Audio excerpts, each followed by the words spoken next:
As a kid, my family bought a small house on the Platte River along with a little boat so we could navigate up and down the stream. It was on one of my first trips with my dad that we ran into a creature beneath the water that would later haunt my dreams as a kid.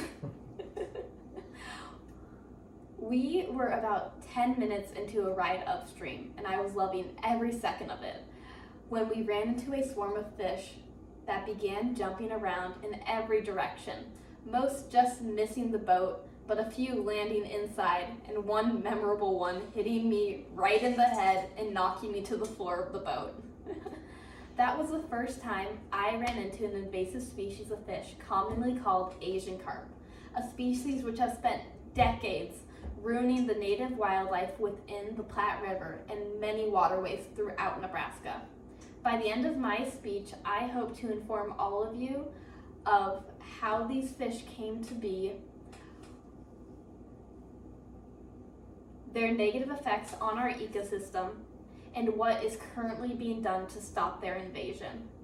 To begin, Asian carp is not one species of fish as many people believe. They are instead a group. It is a term used to describe a group of carp species, such as bighead carp, black carp, grass carp, and silver carp, all of which originated from parts of Asia. These fish were originally introduced in the U.S. at 2 times throughout history. The first time being in 1970 when they were introduced as an inexpensive and fast-growing addition to the fish market. The second time being in the 1980s to serve aquaculture facilities in order to keep them clean.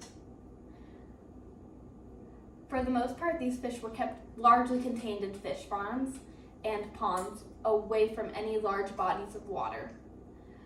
But it was the Great Flood of 1993 that is credited for introducing these fish to the Mississippi River, leading them to then make their way to the Platte River and other bodies of water throughout the U.S. and because of subsequent floods that came afterwards. It was after this release that these fish began to leave their trail of environmental destruction. This destruction comes from the fact that these fish are simply outcompeting most native species in the water. The carp are able to beat native species such as catfish and walleye because of 2 main reasons. They have no natural competition or predators, and because they are simply prolific feeders. These fish can eat up to 5 to 20 times 20% of their body mass in plankton that native species need during their larval and juvenile stages of life. Certain species are able to actually grow 4 feet long and weigh up to 90 pounds. The problem with these fish has been growing for decades. Various efforts have been made to manage the population, some involving large-scale scientific approaches, while others focus on simpler strategies such as changing public perception of these fish. Scientists have developed ideas such as the use of pheromones to drive them to areas where they will be easily killed by use of over-oxygenating the water they're in. They also created nanoparticles of poison that can be for a specific target or a specific species of these carp. While these methods can work great on large scales, I believe that the average man can also do a lot to fight this problem. As I said earlier, these fish have no natural predators, but I believe that we can be the predator for these fish.